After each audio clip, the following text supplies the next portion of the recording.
Hi, I'm Dr. Sam von Reiche, a licensed clinical psychologist for over 20 years. The title of this video series is COVID, Finding the Silver Lining. In addition to my own private practice in Paramus, New Jersey, I'm the owner and clinical director of the Center for Transformation, a solution-focused, holistically oriented group psychotherapy practice. With me today is Stephanie Shapiro, executive director of the Center for Transformation and a licensed social worker. Hi, Steph. Hey, how are you? Good. We're obviously all feeling frustrated and worn out from the COVID shutdown. Since March, that's still going very strong in New Jersey. Most of what we watch in the media has been more or less gloom and doom. But in our practice, we use a lot of positive psychology principles. A very important one is the idea that crisis, any crisis, is also an opportunity. I chose the idea of a silver lining not only to suggest ways to cope with COVID, but a silver lining actually means finding the real opportunity in a crisis, whatever it might be. I'm sure most of you remember the movie Silver Linings Playbook with Bradley Cooper, probably one of my favorite actors, and Jennifer Lawrence. In it, Bradley has just been hospitalized for a serious bipolar episode because his wife had cheated on him. He is discharged from the hospital, has lost his job as a teacher, and really has nothing to live for. He's traumatized by his wife's affair and is still very much in love with her. His life seems pretty hopeless. He then meets Jennifer Lawrence, who at first seems like a brat. She also has a history of mental challenges. Then she talks him into being her partner in a dance competition, while Bradley has no experience whatsoever in any dance, much less competitive dance. Because he has nothing going on in his life whatsoever, Bradley uses the daily dance practice as a way of overcoming his fears, developing self-discipline, mindfulness, and slowly developing a genuine bond with Jennifer Lawrence.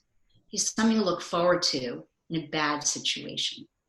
Bradley also begins taking his meds regularly in order to focus, whereas previously he had been resistant to it.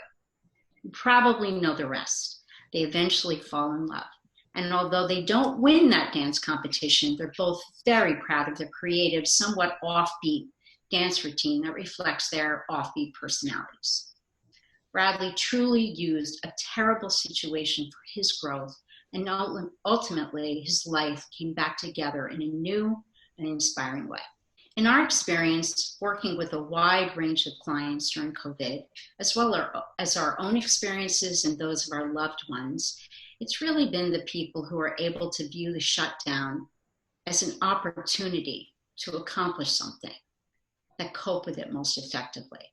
I often ask my clients, what would you do in this situation if you had chosen it?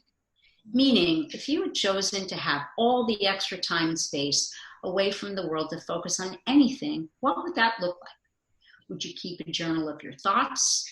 Would you focus on getting fit now that you're not eating out all the time? Or use that treadmill at home that's been staring at you for the past 6 months? Would you spend more time with your kids now that they don't have all of those outside activities? Would you work on meditation or yoga? Would you read those books you've been meaning to read? Would you connect more with the people in your life that you haven't talked to in a long time?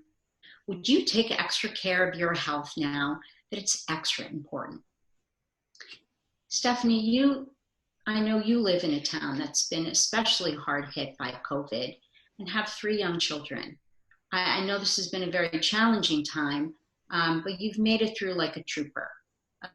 I'd love for you to share some of your experiences with our audience. Thank you. I happen to be a big advocate for the concept that hardships create a space for growth. And I truly believe that to be the case here. We typically see growth preceded by a challenge of some kind. Prior to this pandemic, people were feeling overwhelmed and completely stretched to their max. And I think that this is a rare opportunity to not just make do, but to thrive, to slow down the pace, do the things that interest you, connect with people and things that you felt were neglected. Personally, I've taken on the venture of learning to play guitar and learning another language, all items that are free. So what I ask for you to think about is where you were before this started. Think about what things you're doing now that make you feel really good. And I also encourage you to think about what from this lifestyle would you choose to keep. Take advantage of this time, have a dance party, cook a new dish, learn something new, tell jokes with your family and friends, and most important is to take care of you too. So my wish to you today is to stay healthy, not in the traditional of what you've been hearing, not just physically, but make your mind and your body healthy too. Thank you, Stephanie. We encourage anyone with stories to share about their own silver linings during the COVID crisis to email us at our website, www.drsambonreich.com, the Contact Us page. Here's to seeing the silver lining every day. Stay healthy and stay positive.